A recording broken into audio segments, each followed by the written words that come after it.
A self-assured black entrepreneur walks into an upscale financial institution, expecting a routine transaction. But a dismissive clerk decides otherwise, judging her presence as out of place, and proceeds to embarrass her in front of others. What unfolds when she reveals her true identity? Drop your thoughts in the comments below. Nia Robinson entered the hall, the sound of her heels echoing on the glossy tile floor. The scent of ink and crisp paper lingered in the air. Clients lounged in plush chairs, while quiet conversations filled the space. She barely noticed the sidelong glances or the subtle tension in the room as staff and customers took in her presence. She wasn't here for attention, just business.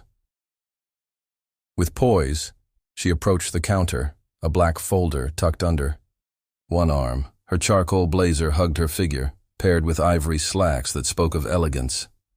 Her coiled hair was swept into a graceful bun, giving her an air of quiet authority. Nia had faced too many closed doors to let anyone try to shrink her now, but the moment her eyes met those of Colleen Masters, she knew this wouldn't be a normal. Visit Colleen, a woman in her 50s with frosted hair and a tight, judgmental smile, gave Nia a look filled with subtle contempt. She adjusted her pearl earrings and shifted stiffly in her chair. "How can I help you?" Her tone was cold and distant. Nia kept calm. "I need to initiate a wire transfer, a significant one. Also, I'd like to review details on my business accounts." Colleen's eyes darted to Nia's outfit, and she paused, hesitant. "What kind of business?" she asked sharply. Nia lifted an eyebrow at the tone. "Robinson & Co., a name, well known in the city's business circles." But if Colleen recognized it, she gave no sign. Instead, she let out a dry chuckle. "You own that?" Her smirk deepened, as if Nia had just made an amusing claim. Nia had seen this before. The quiet disbelief, the silent accusation. "Do you really belong here?" But today, she wasn't in the mood. "Yes," she replied firmly, "and I'd like to proceed without delay." Colleen gave an exaggerated sigh, her nails tapping against the keyboard. "For large transfers, there are protocols. I'll need verification of account ownership." Nia was ready. She placed her folder on the counter and pulled out a stack of neatly prepared documents, corporate account info, tax filings, recent bank statements. Colleen skimmed them carelessly and shook her head. "This isn't enough." Nia inhaled slowly. "That's everything required for confirmation." Colleen crossed her arms, still unconvinced. "You don't have a business debit card? A checkbook? Something with your name?" Nia's grip on the folder tightened. "Ms. Masters, are these official requirements? Or just yours?" Colleen's smirk faded, only for a second. Then came the scoff. "I'm just doing my job. You can never be too cautious," Colleen said, feigning concern.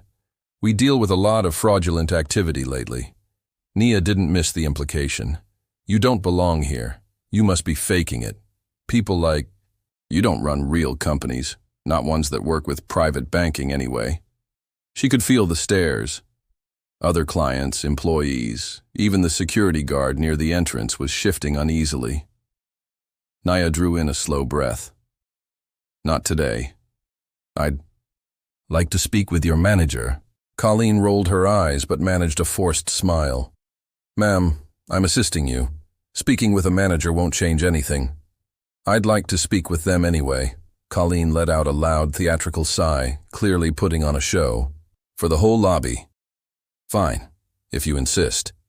She turned to press a button on her desk.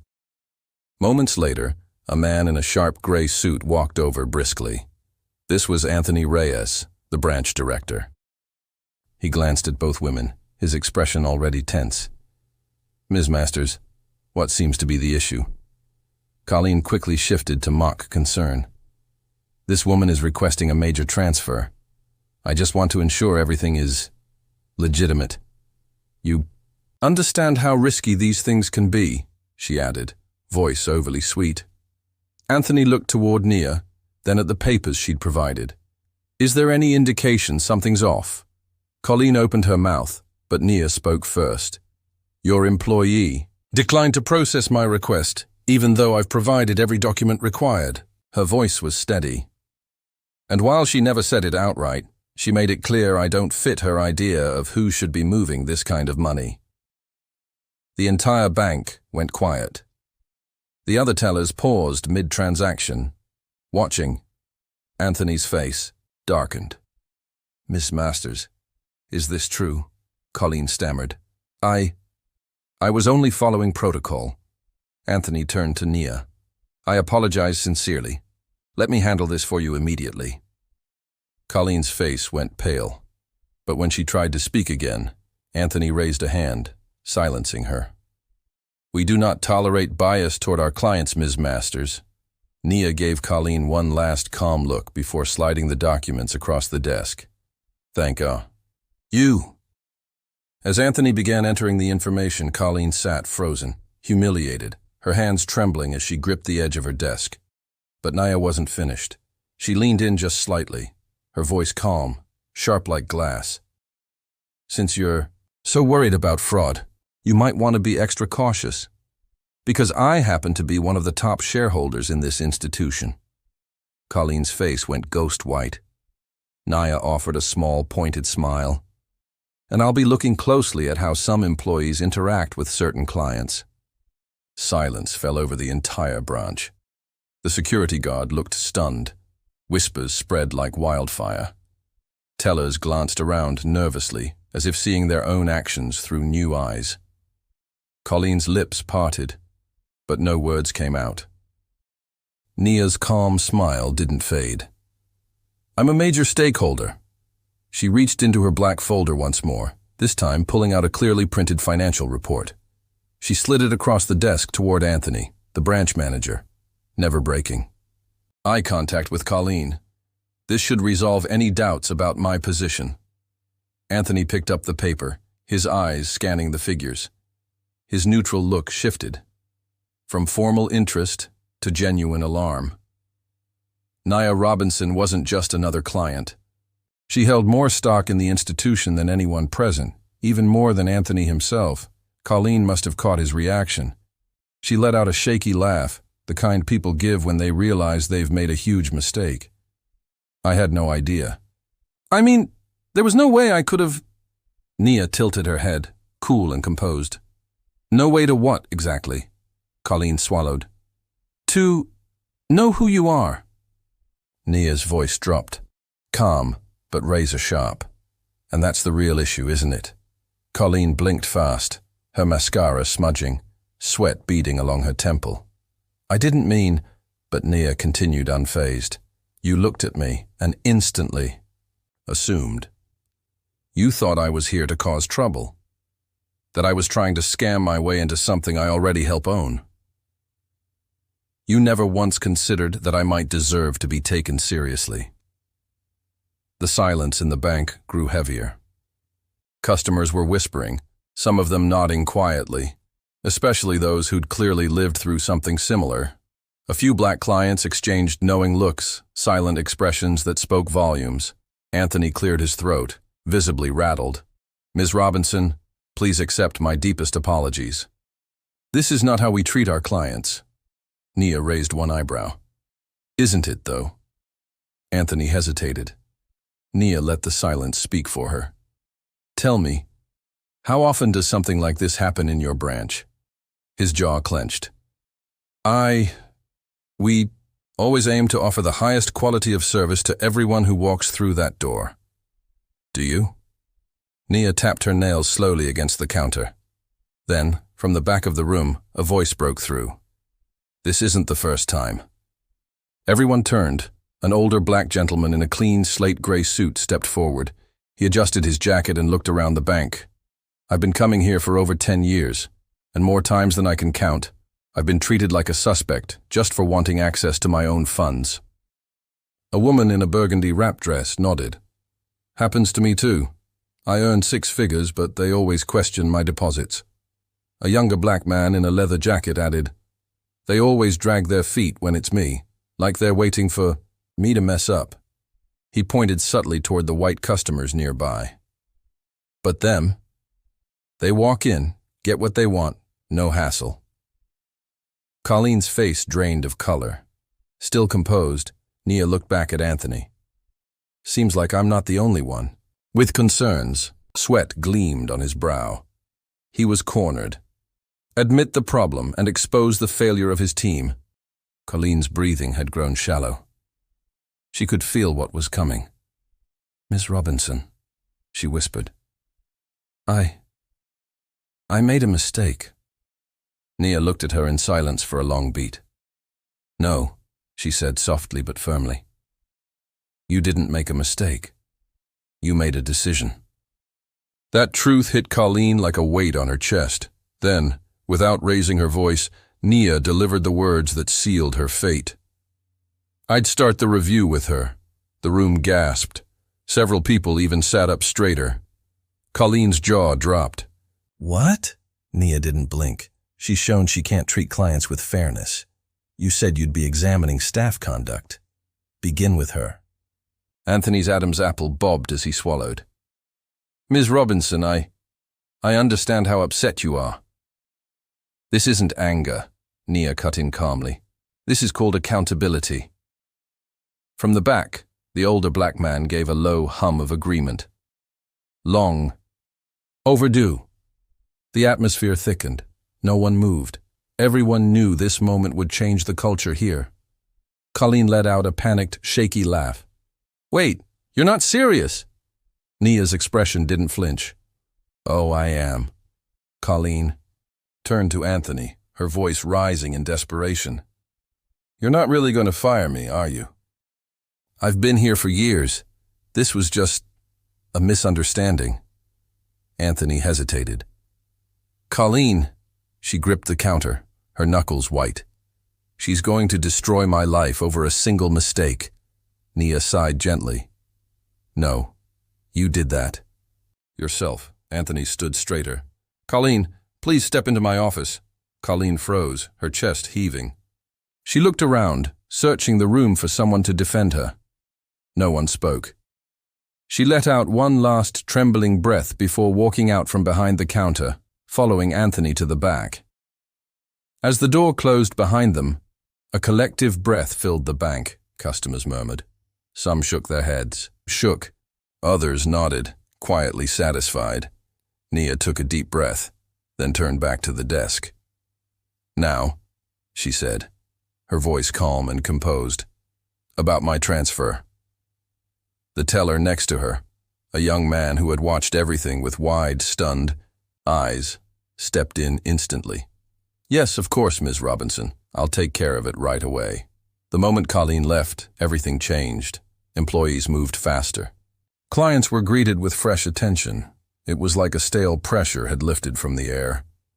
As for Nia, she allowed herself a small smile. This wasn't just about her transaction. It was about making sure no one else would be treated like this again. And she wasn't finished.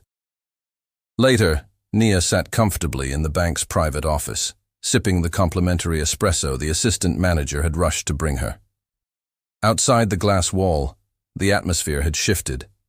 Staff were now overly helpful, speaking in polished tones, their actions driven more by fear than genuine courtesy. Fear of becoming the next Colleen. Across from her, Anthony sat at his desk, hands folded tightly. Karen's absence was noticeable. Anthony cleared his throat. "Ms. Robinson, I want to extend my sincerest apologies for everything that occurred.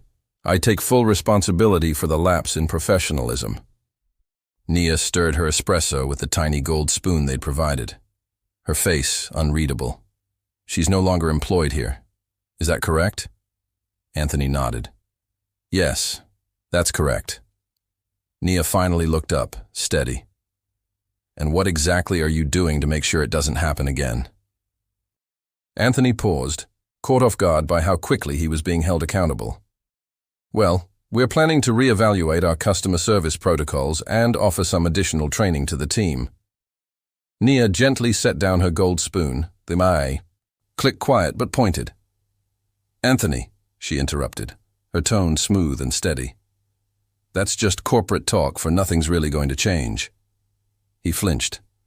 Ms. Robinson, I promise I'm not asking for promises, she said, leaning forward slightly. I'm asking for action. Anthony let out a slow breath. He knew vague reassurances wouldn't cut it. Not this time. What are you proposing? Nia allowed herself a faint smile. Since you asked, I'd like to meet with your regional director within the next 7 days. Anthony's expression shifted. That's quite a request. It is, she agreed. But I'm one of your major shareholders, and I think it's more than fair. He swallowed, her words heavy with consequence. He'd spent his career managing pressure from above, but never had he felt this exposed in front of someone from the outside, especially someone who held real power. I'll make it happen, he said finally, his voice tight. Nia nodded, satisfied. Good. She stood, adjusting her blazer. I'll expect an email by the end of the day with the meeting details. Anthony rose quickly, offering a handshake. Of course, Ms. Robinson. She didn't take his hand right away. She held his gaze, quiet, firm, unshaken. Only after a long pause did she reach out and shake it. Her grip steady, unapologetic. As she exited the office, Anthony exhaled, knowing this wasn't just a complaint. This was a reckoning. When Nia returned to the main floor, the shift in atmosphere was visible.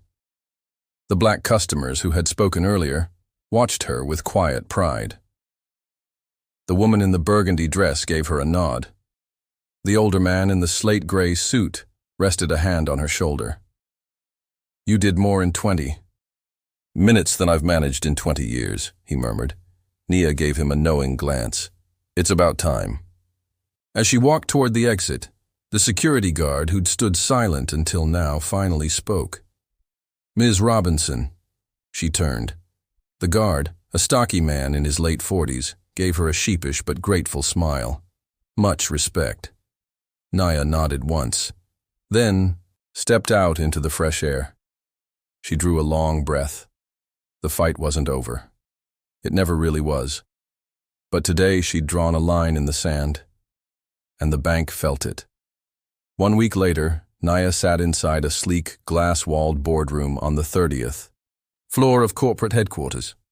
The skyline sparkled behind her, sunlight bouncing off towers of steel and glass. Across the table sat Richard Langley, the regional director, a man in his mid-50s with the look of someone used to dodging consequences. But today, there was no hiding. Nia placed a thick manila folder on the table. Nia smiled. You're going to fund and launch an independent racial bias audit across every branch under your leadership, she said clearly. And I'll personally oversee its implementation. Richard opened his mouth, ready to protest, but stopped himself, because he knew. He knew Nia Robinson wasn't just another upset client. She was a storm. And this wasn't a suggestion. It was a directive. The shift began. 2 months later, change was finally in motion. A third-party bias review was underway at every location in the region. Staff were enrolled in mandatory training on racial sensitivity and equity. A dedicated hotline had been created for clients to report discrimination directly, but most importantly, the financial world was paying attention. News stories started circulating. A powerful black entrepreneur had taken on a major banking institution, demanding reform. And it wasn't just about her. It was about anyone who had ever been made to feel they didn't belong in places they had every right to be. One morning, Nia sat at her desk, a fresh contract in front of her. Aurora Capital Group. Opening 2025. Her own financial firm, built on fairness, transparency, and dignity for all. No tolerance for prejudice. No space for bias. She picked up her pen, signed her name with bold confidence, and leaned back in her chair. The day. She was humiliated at that bank. Had been the day everything changed, not just for her, but for everyone after her.